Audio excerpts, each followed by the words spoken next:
yourself. Kate Mulafalcha, welcome to Irish Granny Helen.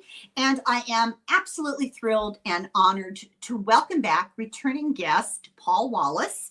And Paul, I wrote it down because I have a memory like a sieve. Paul is a researcher. Correct me if I get any of this wrong.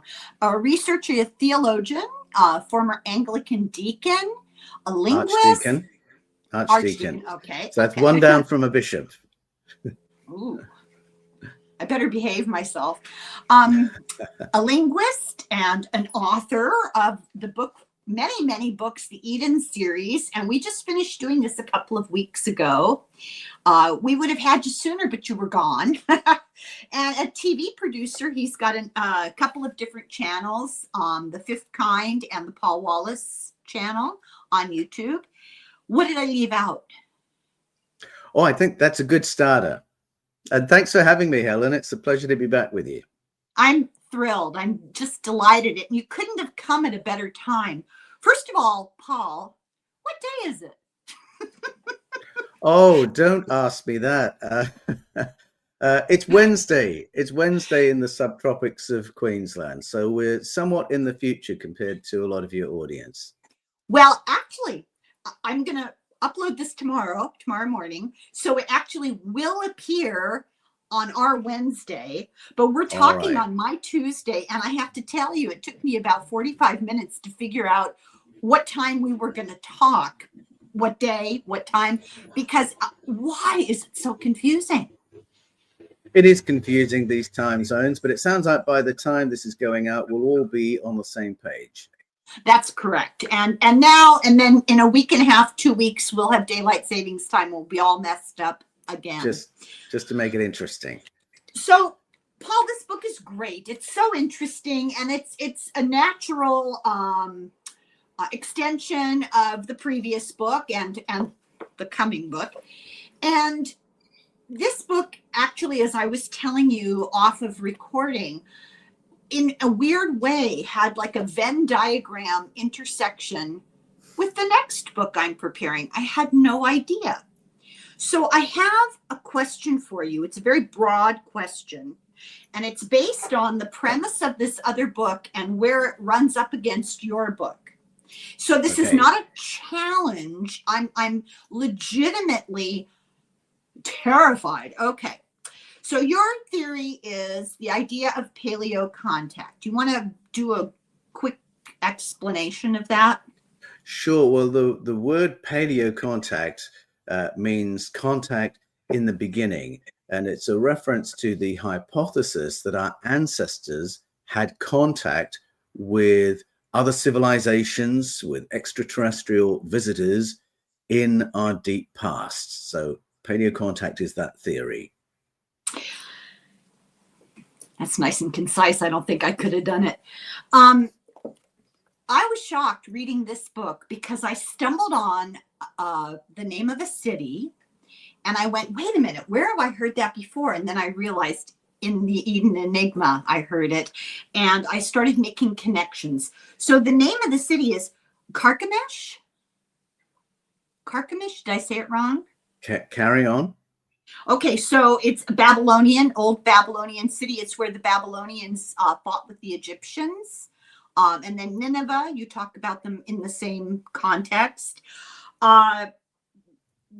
You talk about the Quran, the Babylonians, the Assyrians, and they have these entities that they all believed in. And they fit into your concept of paleocontact, which is some advanced entities from elsewhere off planet, like physical beings, came to the planet and over the millennia have been transmogrified in our mythology into gods.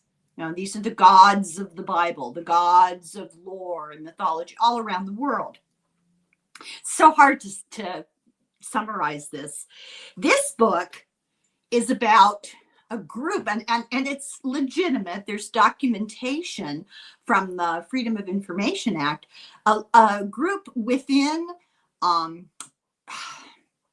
intelligence, national security, military, that cabal, that truly believe that these so-called gods of the past and ETs of the present are the same thing, which that's your premise, but they take it a step farther and say they're actually demons, and that there's not truly visitation of physical beings who come, but that it's a big deception to try to steal the souls of human beings.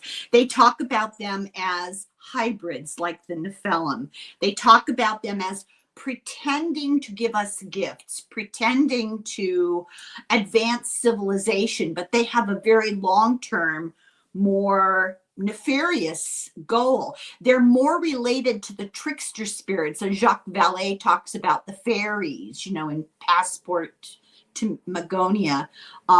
My mother was very intuitive and used to talk about the fairies, if you're not careful, the changelings, which fits in with alien abduction. So that's UFO presence is deceptive and of occult origin. And they have a specific reason for believing that portals were opened and invited these things in. What do you think of that? I don't know what to make of it.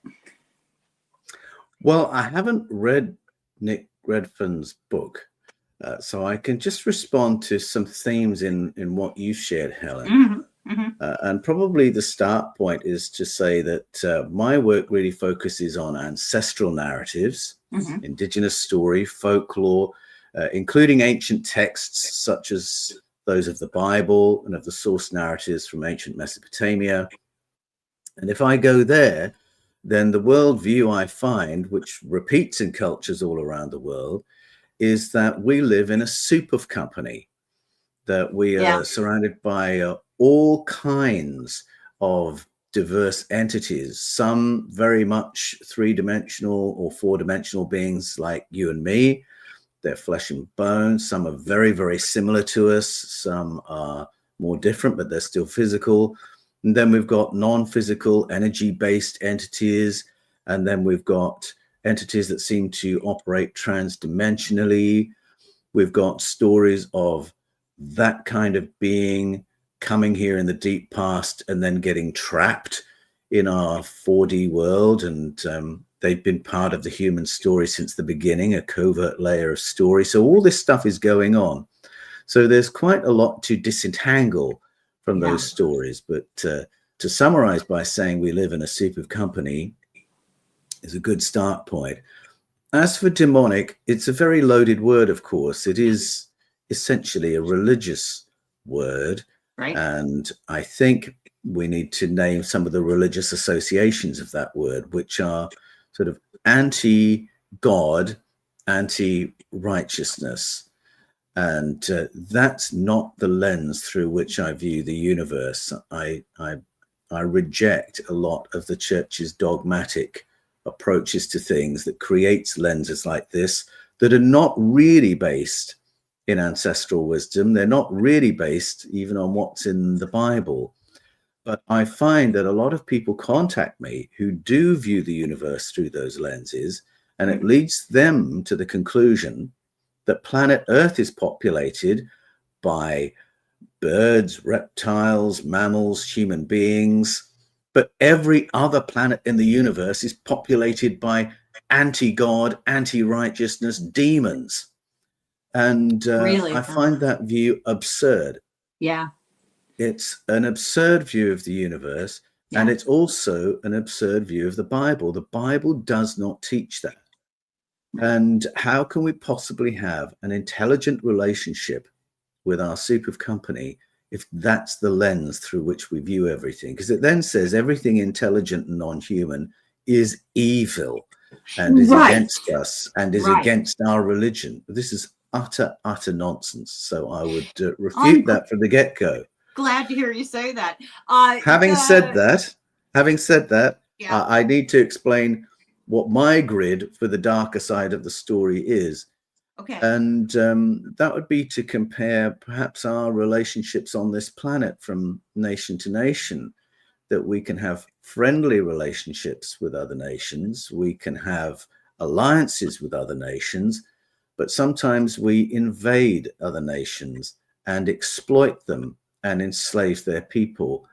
And I think the history of our galaxy is a little bit like that as well. So we may have some company that has a very demeaning or exploitative view towards human beings, but then there are others who are our allies and always have been. And the fact that you and I are still living on planet Earth, I think reflects that there's something of a balance in the Council of Powers that holds back those more predatory forces. So it's not that there's nothing dark or anti-human out there, but the language of demonic, I think, is a wrong start. It's very loaded with all sorts of superstition and judgment of sin. You know, the story that this other book refers to quite a bit is the story of the fallen angels, and it tries to make that association, you know, Lucifer fighting Saint Michael, that whole thing. I am neutral about this. I'm listening to this story and I'm thinking, oh yeah, I hope they're wrong. I hope it's not true. However, I've talked to some really interesting people who actually would agree, I think, more with that other book than with you. I'm not asking you to defend your book. I really prefer your worldview, but it's much more comforting. But have you ever heard of Dr. Ogi Ogas? No. Okay. Well, he's with Harvard. I don't think he's still there, but he was. He's some sort of experimental mathematician. He does something that was so complicated I couldn't even come up with the term for it, you know. And he wrote a book about this sort of stuff, and he has that sort of same dichotomy, that same notion going on, that there are advanced civilizations, some have our best interests and some don't. Then I read a book and it talked about Tom DeLonge, the musician. Mm-hmm. And he tried to bankroll To the Stars Academy. I don't know if that rings a bell. And yes, he claimed to have received information that sort of agreed with this Dr. Ogas and sort of agreed with this book on a continuum, varying degrees of panic and superstition, you know? And I just have a hard time justifying all of it in the reality, the context of the reality we live in, until, of course, I look towards Washington, D.C., and then it all seems to make complete sense. So maybe you could talk some more about that. I don't even know what question to ask you at this point. Well, you asked me about harvesting souls. So right. Let's come back to that. I'm not convinced by the narrative that there are groups here to harvest souls. I think that language is probably a distortion of what's going on. But it's a distortion of something that I think is a very real agenda among some of our visitors. And this goes to our ancestors' stories of abduction, mm-hmm. which are ages old. And the motivation for abduction and hybridization, that's part of the story, right, can be various things. But I think one thing that's happening is that we have visitors who would like their descendants to be better adapted for life on planet Earth. And you can connect those dots.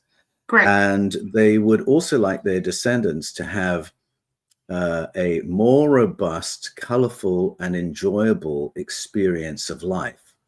Yeah, more empathy or emotion. Exactly. Yeah. So more colorful in the sense of more creativity, more imagination, love, compassion, all these wonderful things that we have as a fusion of mammal and higher intelligence. They find that very attractive. And so they find the human experience of consciousness very attractive, and they want that for themselves. I think that's where the language of soul theft has evolved from. I think that's what's actually going on. They are trying to replicate the experience of human consciousness. They're studying it. They study us for it. And they're also trying to breed it into themselves. So I think that's where some of that storyline has evolved from. I tend in my own mind, and I could be very wrong, I'm curious to see your take on it. I listened to your stories of paleocontact, and these advanced entities helped us out when we were in a bind, simple. I feel like maybe that's still happening because we're kind of in a bind and we're kind of a threat to ourselves and everybody else. And I get the sense that there's a desire to help us, but not to cross the threshold of free will, impinging on free will. And I wonder what you think of that. And Yes. You agree with that? Yes. Let's take the testimony of Hayam as a for instance. So Right. Hayam was the brigadier general who for 28 years was Israel's chief of space security. So it was his job to know if we're in contact and if that contact is a threat. And I think it's now 3 Christmases ago, he presented himself to the press and announced his book launch, Beyond the Horizon. And he said that on the basis of his professional knowledge, he believed, so let's just pause there for a moment and realize what he's saying. Yeah. On the basis of that privileged information, he believed that we are in contact, that we have been in contact for more than 80 years at a covert government level, that we've been involved in collaborations here and on Mars, and that there has been a kind of technology sharing in the sense that we've been given access to some of their technology, and then we've been given bits of their technology and told, see if you can make one of those, see if you can reverse engineer that. And that's more or less the state of play. And while that's the case, the agreement remains of non-disclosure of their presence, which goes back to, you were referencing the Book of Enoch and the language of fallen angels. In the Book of Enoch, we've got the idea there's this non-disclosure, non-interference agreement in place. And so we've got the echo of it here in the Hayam story. And his understanding, again, is that while we are not interstellar travelers as a human race, we remain the observed, the managed, the studied. As soon as we can create the forms of technology to have access to the galaxy and to the universe, that's when the rules of engagement change. That's when we have a proper grown-up seat at the table. Yeah. And in the meantime, it's non-disclosure is the policy. And so this work of reverse engineering has been subcontracted to covert portions of the aerospace industry, what Eisenhower called the military-industrial complex, because aerospace is, of course, the machines of war as well. So they're beavering away working on that technology. And in the meantime, these compacts remain covert and secret, except we are in an era where there are bits of disclosure leaking at the edges, so that we're building up a picture of what's actually going on. You know the name Paul Hellyer? I certainly do. Years ago, I would tell people some of the public statements that Paul Hellyer had made about the relationship between the United States, Canada, and alien entities. And people thought I was crazy. And I admired him because, as respected as he was internationally, a real shining star in international diplomacy. Yeah. He was a minister of defense for Canada, wasn't he? For over 3 different administrations. He crossed the boundaries of political administrations because he was a true diplomat. And he Yes. said, I know, I read this. I know I was not hallucinating. I can't find it. I don't know where I read it because I read a lot of stuff, and I hear a lot of stuff. But I know for a fact that he said that he had sat at a table with representatives of the American government, Canadian government, and somewhere else Yes. negotiating. And, people lost their minds when they heard that.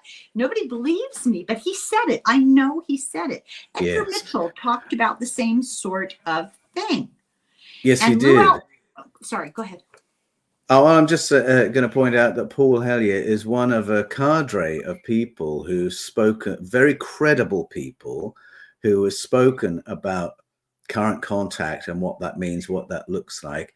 And they are only 1 degree removed from being the official person in office making a formal statement. That's right. So we've got the former Minister of Defense for Canada, Paul Hellyer, the former Chief of Space Security for Israel, the former Chief of French Intelligence. Yeah, that's right. Former astronaut. That's right. Yeah. Ed Mitchell, former Chief of French Security and Intelligence, Alain Juillet, and it goes on and on and on. They're all just 1 degree removed, and they are at liberty, it would seem, to come out and make these statements about the current iteration of contact, with the exception, and it's kind of the exception that proves the rule, that since Hamish Shed made his public statement, he's been under house arrest.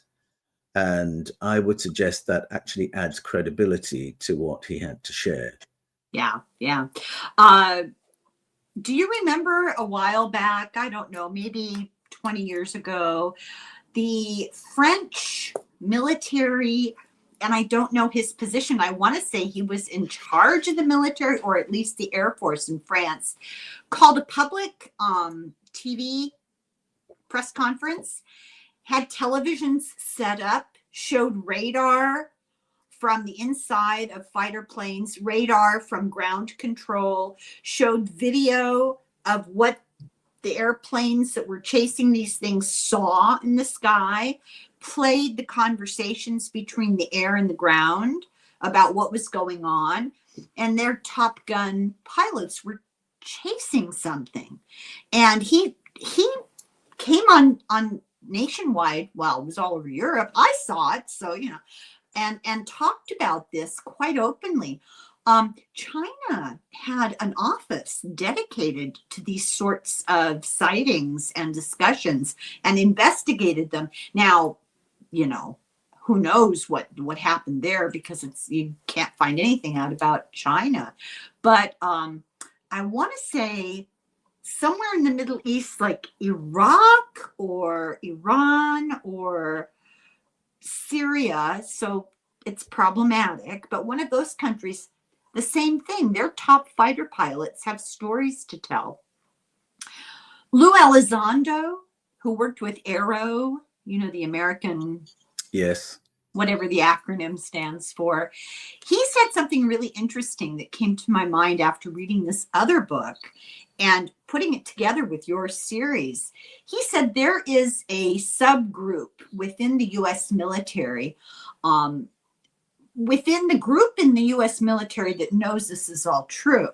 And this subgroup of those people who are in the know are very, very fundamentalist Christians, and they're terrified that they're dealing with demons. And that rang a bell reading this other book. And I think back to medieval times when there were inexplicable things that were natural phenomena or whatever that happened. People immediately deferred to the demon cause, the demon origin. So I've been thinking about your book in the context of all this other stuff, and I guess what we need to find out is, what did you discover in Turkey? Well, Turkey has been a wonderful revelation to me. I've been there three times in the last 18 months. Wow. So I really have fallen in love with the place. I'm going twice again next year, leading 2 tours, in fact, around the Van province with my friend Matt LaCroix. Yeah. And my first trip was a scouting trip, fact finding. And then after that, I did the research that led to the Eden Enigma. And my second trip was filming with Matt LaCroix for his documentary. And then the third trip was a tour, but it was also a personal pleasure being in these ancient sites for myself and just soaking up the experience of them and the message of them. And the stories of paleocontact that emerge from those places are a nice sort of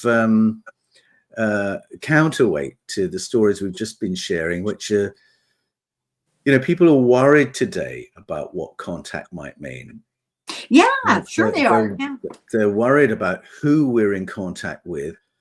I'm personally more worried about who's representing the human race on our behalf and what decisions are being made and in whose interest these decisions are being made. That's what worries me, because I do feel that there is something of a balance of powers around us. And I feel the balance is tipped in favor of our protection, even though I think there's a big tussle going on right now for how the future of humanity might shape up.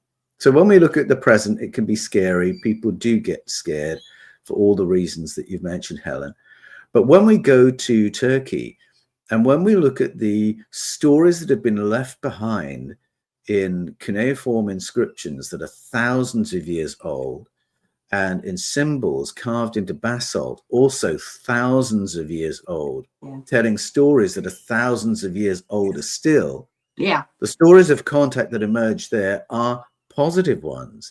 And these are stories of a time when humanity's future hung in the balance, but not for political reasons, but because we were just emerging from an ecological catastrophe. Right. And in that moment, according to our ancestors, helpers arrived who were more advanced than us, who helped us to mitigate the effects of extreme weather, which had been assailing us for centuries, and then taught us how to reestablish agriculture so that we could rebuild civilization on Earth. And that's the deep story of ancient Armenia, and you'll find it told in the cuneiforms and in the carvings that I explore in the Eden Enigma. And there's a definite repetition, like a template of a story that circulates through all these different cultures and time periods, and it's global. I just find it absolutely fascinating. Oh, yes, it is global, because you've got this telling of the story in modern day Turkey. You've got the same telling across the border in modern day Armenia. Very similar story told in Iran, which speaks of this great and terrible winter, which drives people underground to ride out this great and terrible winter. But you can come all the way to Australia and listen to the story of the Yolngu people who live in the hottest part of Australia, Australia's top end, the Northern Territory. And they will speak of a time when their elders, their ancestors, were not able to live in the way that when we think of Aboriginal Australians, we think of people who are supremely in balance with their environment. But the Yolngu say that there was a time when their ancestors didn't know how to do that. They didn't know what to hunt or how to hunt it, what to fish or how to obtain it, what plants were good for food, which were good to avoid, which were good for medicines. Why is that? Well, either something in them had changed, or they'd been forced to move from a familiar environment to an unfamiliar one, or the environment itself had changed. But one way or another, they were in a desperate state. And their story is that they encountered non-human others whose physicality was totally different to that of a human being, other than the basic morphology of limbs. But these beings were incredibly tall and slender, and they were able to come and go on the wind in a way that the Yolngu people couldn't understand. These were the Mimi people. And they said that it was through observing the dance of the Mimi people that they learned how to hunt and fish, which I think is a mythological way of saying they observed the Mimi people doing these things. Learned how to copy them.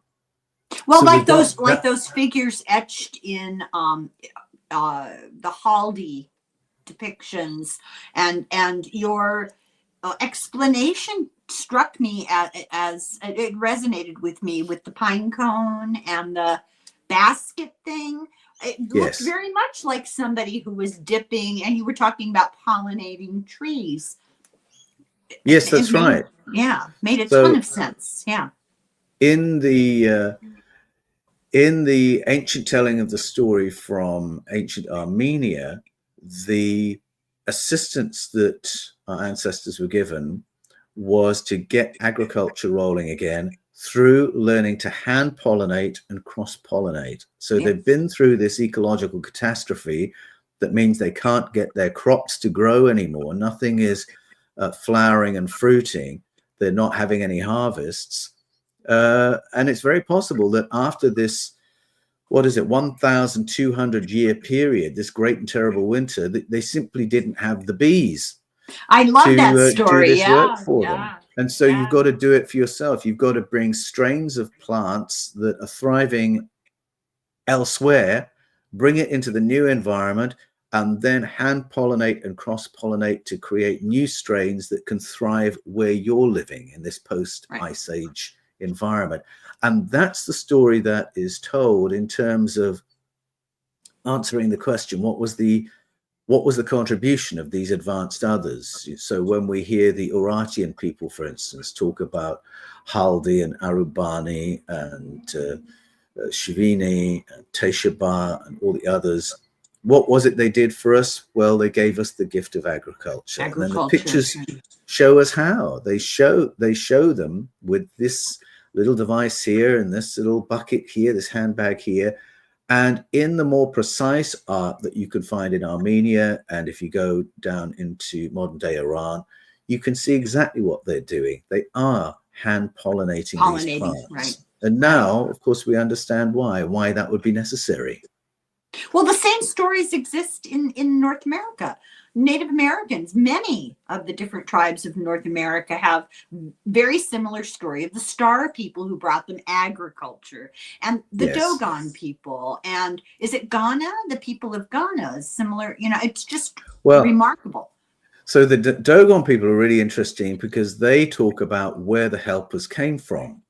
And they said that their helpers, and they also refer to them as ancestors, came from a planet orbiting Sirius C. And they had the language for Sirius C before we had that language. Before we knew that it existed. Before we knew it existed. That's right. We just identified it with advanced telescopes in the 90s, right? In the 1990s, that's right. Yeah, so that's a bit of a smoking gun to say there's something to see here. Yeah. So they have that. And then the Cherokee version of the story says our helpers came from the Pleiades.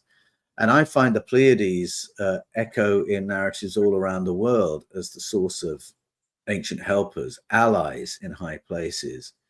And yes, I'm aware of other Native American story that talks about these helpers. Yeah. There's a story very similar to the Yongu story told by the Iroquois nation. Mm-hmm. And again, it's a little unclear as to what's happened to their environment, why they've had to move, but suddenly they're in an environment where they don't know the local flora and fauna, and they credit mysterious others who just appear and say, let's help you out, otherwise you're going to go extinct. Right. Well, there's the story, what is his name? Robert Bouvet, I think his name, something like that, who came up with the idea that the Great Pyramids, the Sphinx, and the Nile mirrored, I think, the Sirius constellation. And each of these buildings represented a star, and the Nile followed the course of the Milky Way. And there was a message in the buildings that they put on the ground that revealed their familiarity with the sky, much more sophisticated than we might have assumed. Yes, so I'm with the pyramids of Giza. It's Orion that they're aligned with. Yeah, I know nothing about astrology. And that's just one, for instance, of this fascination with particular regions of space. So this I find interesting, that it's not just a general our helpers came from the stars. Mm. It's very specific regions of space that keep getting named by different cultures around the world. Orion is one, the Pleiades is another, Sirius is another.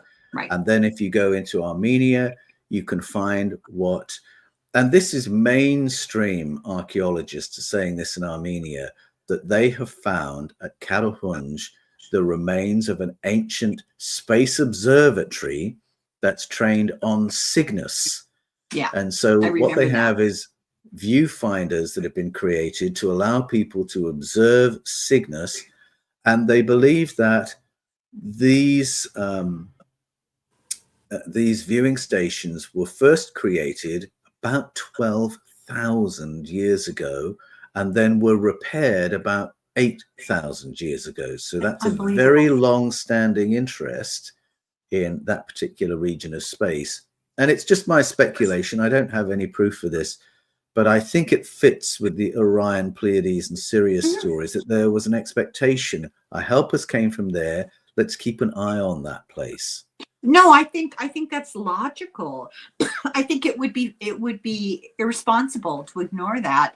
I got a kick out of the now. Is this the place where they actually had viewing seats that were comfortable that you could? Yes, they had. That's right. They'd contoured the rocks so that a human body could get comfortable and use the viewfinder. This hole they drilled through a stone so that you can view a particular star. I mean, my goodness, that's pretty sophisticated. I need them to come back. Viewing stations. I need them to come back and help with my folding chair that I put outside on the driveway this summer. Can never get comfortable for long enough to look. So yeah, I thought that was ingenious and pretty funny. I mean, it really makes them that much more human. It does. I mean, it shows how intelligent these people were. There's nothing primitive about what they're doing. Not only a sophisticated understanding of the sky, but to attach the importance to it, that they're going to make sure people are comfortable while they're doing this viewfinding. So there's a whole load of story supporting that activity. And the deep story of the region is of ancient help. So I think those things all go together.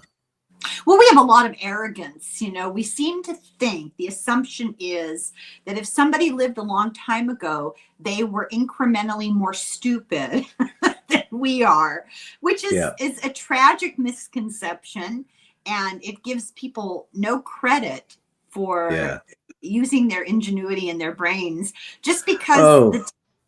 Yeah, it's just so sad. I mean, thankfully, I haven't seen so much of this in my social media feed lately, but from time to time, I'll see things where people have got images of buildings that were built in the 19th century, and they don't believe that humans created them.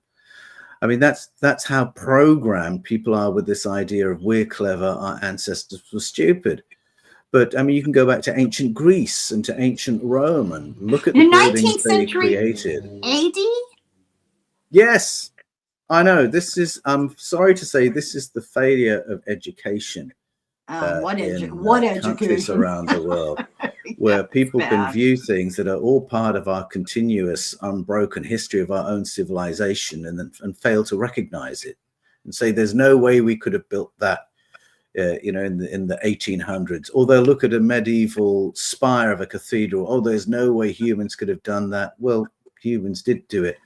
And you can go back to ancient Greece, ancient Rome, look at what they built, and you will be saying, oh my goodness, how in the world did they do that? Because they're using techniques we might have lost, but it's still human ingenuity. And well, they weren't spending all their time scrolling on their phones. They actually spent some time thinking. They weren't. They spent some time thinking. And there's no doubt that a civil engineer from the 21st century could have a perfectly intelligent conversation with a civil engineer from 2000 years ago, you know, building for ancient Rome and further back. Human beings have always been clever as far back as we can trace them. But there have been leaps forward in our technology. And what I find intriguing is that when we come to the leap forward into megalithic building and into agricultural science, cultures around the world say, actually, we did have a bit of help in that moment. Yeah, I really don't have a problem thinking that that's a possibility. It seems self-evident. People forget, or maybe actually never knew. Look at Troy. Until the 1800s, people thought Troy was a myth. Yes. And then what's his name? I always get his name wrong. Schliemann or something, some yes, German. Schliemann. Yeah. Schliemann. Yeah, something like that. He said, well, what if this wasn't just a fairy tale? What if this is basically ancient history? And which kind of is my take on all ancient writing. What if we go and use was the Iliad? Yes, that's right. It was Homer. He said, Yeah, what if we just take all the geographic clues that Homer left us, treat them as geographic clues, we'll be able to locate the place. And he did locate the place. Yes. I have the book. I didn't expect this subject to come up. I would have brought the book upstairs. I have a gorgeous coffee table colored photograph book of all the treasures of Troy that they found. And, when they first found it, his wife put on all the jewels of the royalty of Troy. So there are photographs, black and white photographs from that time period with her with these headpieces and necklace. Oh my God, it's unbelievable. And the intricacies. Did I get Intricacies. That right? Thank you. Of the metal smithing and the jewelry work. It's unbelievable. So beautiful. Yes. And well, you talk about geographic clues. I must pick up on that we were talking about Schliemann, who said, let's follow the geographic clues. Yeah. That's really what originally fixed my attention on ancient Armenia. So the country is what's now modern day Turkey, modern day Armenia, looking at that region and going down into Iran. But there's a very particular area in the Van province that has so many vectors pointing to it from ancient story, and to the Ararat region. I mean, we know about Mount Ararat from the Noah story, but we also know about it from Babylonian story. In the oldest map of the world that's at the British Museum, it points to the same place and says there was a reboot of human history here. If we listen to Norse story being told in the 1200s by Snorri Sturluson, he's the guy through whom we know all the stories about the Norse gods. He said it was from Assaland that the Asir came, and they were neighbors of the Vanir. So here we've got the Vanir of the Van province, and he says it was from there this advanced civilization came, who already had agricultural science, who already had all kinds of technology the rest of us didn't, and that's why they were able to move into Northern Europe and into Scandinavia like it was no effort to take these territories and turn it into their own. To make that move. I loved your story of the pub in Ireland. McQuaig's Bar. I was born in Belfast, and so it resonated for me. And when they dug up this body, they didn't know, was there a murder victim in the bar one night? And yes, that's right. Yeah, it turns out it was from ancient, was it Anatolia or Armenia? Yes, they found that this bloke that they dug up was the ancestor of a lot of people living in Northern Ireland today, and was responsible for a lot of their non-Celtic DNA, and that his ancestors were from Anatolia, and that he'd been part of this massive migration that had moved from Anatolia into the Baltic states through Northern Europe, found its way to Northern Ireland. And they could track that migration, and the fact that that migration carried with it agricultural science and megalithic building. So it's another bit of research that is a geographic pointer back to Ararat, back to Urartu, and back to the Van province. And I argue from biblical evidence is that there's a story of human beginnings sewn into the story of Abraham, and that it too identifies this part of the world, the Armenian highlands, right? Yeah. as the place from which modern civilization emerged. That's right, Right. Ur, which means high place. So Right. in Abraham's story, we've got, when you read the Septuagint translation of his story, it says he came from Ur of Chaldaeon, the high country of the people of Haldi. Well, that's the Armenian highlands. There you go. Yeah. And I point to other geographical clues in the Abraham story that that's where he came from, not from Lower Mesopotamia, as had been told. Yeah. before. Well, I love your in-depth linguistic parsing and association of a lot of these terms and name places and expressions. I love that. When I synopsize your books, I don't usually go too much into it because it's well, I don't have to tell you. It's complicated and it's hard to describe. And if you can't look at the actual sort of graph of all the word associations, it makes it hard to imagine in your head. But I love that part of your books because I'm just into it. I know nothing about it, and yet I just love reading about it. Yeah. Yes, I love that aspect. My first love before theology was languages and linguistics and the evolution of language, and that's what I started off studying at Bath University. And so that start has really helped me in my theological studies and in my reading of ancient texts, because if you're going to get into hermeneutics and translation, you do need a bit of a feel for languages to be able to do that. So there's always something of that nature in all the Eden books. Well, you know, I always, when I make my little videos, I sidetrack myself because I love when I recognize old Latin roots of things. And I don't, you know, I'm in awe of your knowledge. But the other day I was talking about the word traitor. Now I wonder, I can't imagine why I would be talking about that these days. But I was talking about the word traitor, and you know, it comes from is it to drag? Tradere, to hand over. Oh, to hand over. To hand over. And I thought, oh, of course it does, because you're handing over information or people. You're giving over to the enemy. I love that. And then my goodness. So we've got traitor, we've got trade, and we've got tradition, all from that root.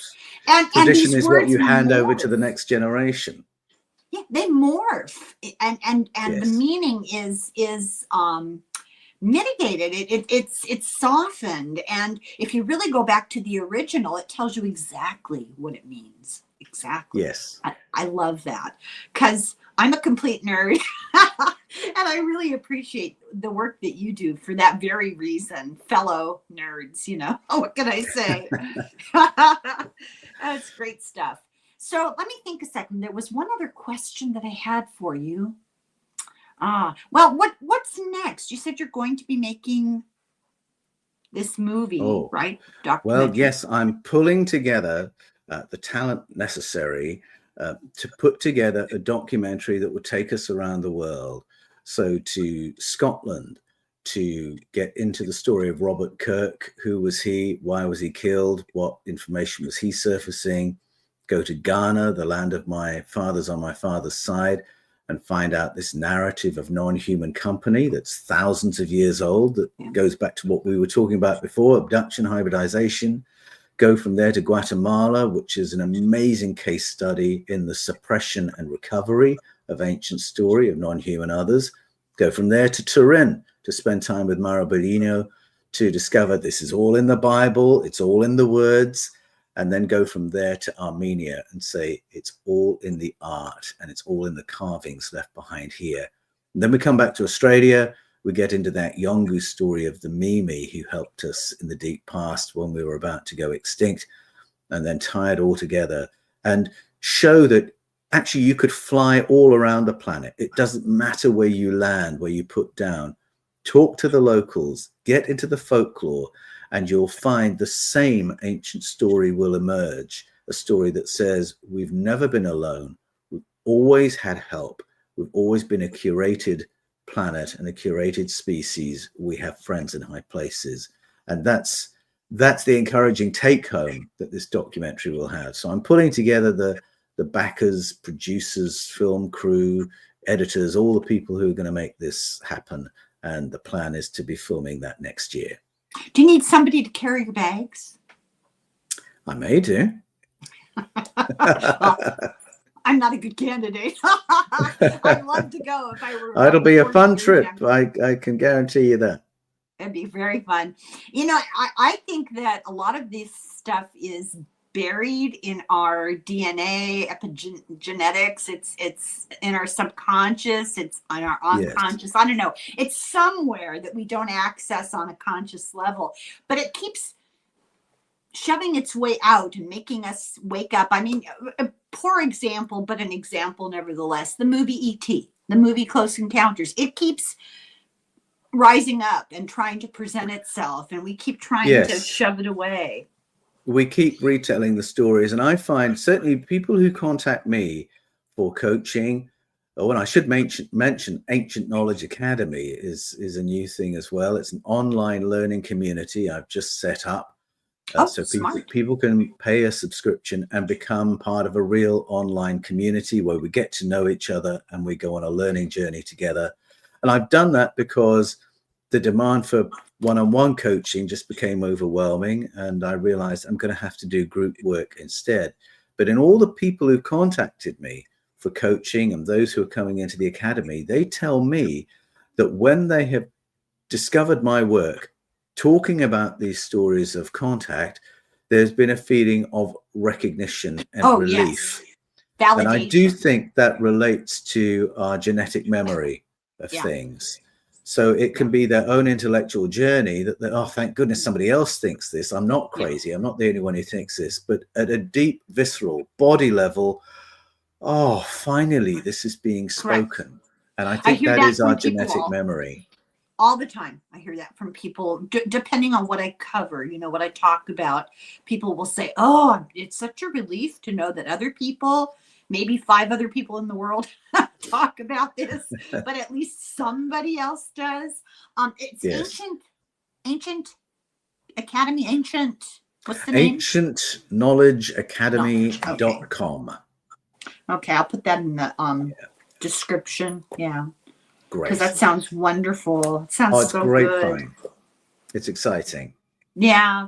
Well, because I mean, people do hunger for this this community. You know, exploring the things we talk about can be very isolating socially among your friends, with family, and to an extent, people can find community in YouTube comments, but you're not going to get very personal in that context because you'll just be trolled within 5 minutes of saying anything meaningful. Whereas in the academy, we've got that privacy, we've got that meeting of kindred spirits, and we can actually have a real deep conversation. I'm not too put off by trolls. I raised 5 teenage girls. Oh, good for you. Yeah, come on. You know, I will say that there's a certain degree of patronizing skepticism when you talk about these things. People, even when they're trying to be polite, you know, there's that undercurrent of, okay, let's just keep away the sharp objects. You know, that's unfortunate. Yes, it is. But, you know, for the most part, when I get comments like that, I take it as an opportunity to simply practice rehearsing my arguments in a friendly, calm way. And 90% of the time, I find I can get into conversation with anybody, even if they come in all aggro at the beginning. It's only 10-20% who are sort of out for my blood, and who there's nothing I can say because they've already decided. They've made up their mind. Before you go, because I know you need to go, and you've been very kind with your time. Have you heard yet or read by any chance John Fugelsang's new book, The Separation of Church and Hate? What a great title. Oh my goodness. I love that title. No, I haven't read it. You're not familiar with John Fugelsang? Not with that book, no. Okay, he's kind of an American phenomenon. You know, he's started out as a comedian, but now he's become a commentator, a political commentator, from the point of view of his upbringing. His father was a Franciscan monk, and Oh, his wonderful. mother was a nurse who was a nun in a leper colony in Africa. Oh my goodness. And they obviously got together because he's got several brothers. And my favorite line in the whole book, I just covered the book. My favorite line in the whole book is his father was a monk, Franciscan. He wore the brown robe with the hood, Yes. and the white belt and the sandals. And he was teaching in Brooklyn. He said he wandered around like the lost Jedi of Flatbush. It just cracks me up every time I hear it. But his book, I think, might interest you from your clerical leanings. It's all about how to speak with right-wing pseudo-Christians who don't want to spend any time thinking about the words of Jesus and the New Testament.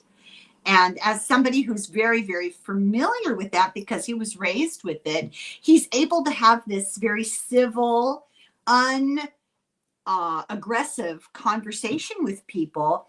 And he says, you may never change somebody's mind, but you might get them to appreciate that you have a familiarity with their book of choice, and you might change the mind of the people around them. And so I just really recommend that book. It's wonderful. Absolutely wonderful. It sounds great. I will look it up. In your free time, right? Yes, that's right. Well, add see, it to now my this list. is where I will be doing you a favor. You don't have to read the book. Just when you're working out in the yard or driving, listen to my videos of my summary of it. That's great advice. I will do that, Helen. I know. Paul, thank you. You're wonderful. You're a mensch. You're just so much fun to speak with, and I always learn something new from you. Glad you made it back in one piece. I was worried about you climbing the mountains. Oh no, I did fine. It was a great adventure, and if you're listening and you're interested in the Van Province, you can come and join me. Come on the tours in June and September of next year. Check it out at my website, which is paulanthonywallis.com, and we can climb around the mountains together. I'll put all this Helen, in. I love what you do. Thank you for having me on your show once again. I just love how you do what you do, and I will be listening to that summary of that book. Thank you. Well, let me know when your new book comes out. I will. I'll keep you posted. I was on the Amazon pre-order wait list for John Fugelsang's book for almost a year. And right about the time it was due to come out, somebody messed up and they did the wrong cover and they had to start over. Oh dear. So it was late being released. Yeah. Well, thank you, Paul. I truly appreciate it. I'm going to release you back to your family. I appreciate the time. Right. Thank you. And the knowledge. It's wonderful to have a conversation with you, and we'll see you again soon, I hope. Thank you. It's been a pleasure. Look forward to next time. Yes, thank you. Bye-bye. Okay. Thank you. Bye. Oh, and slung the foil, everybody.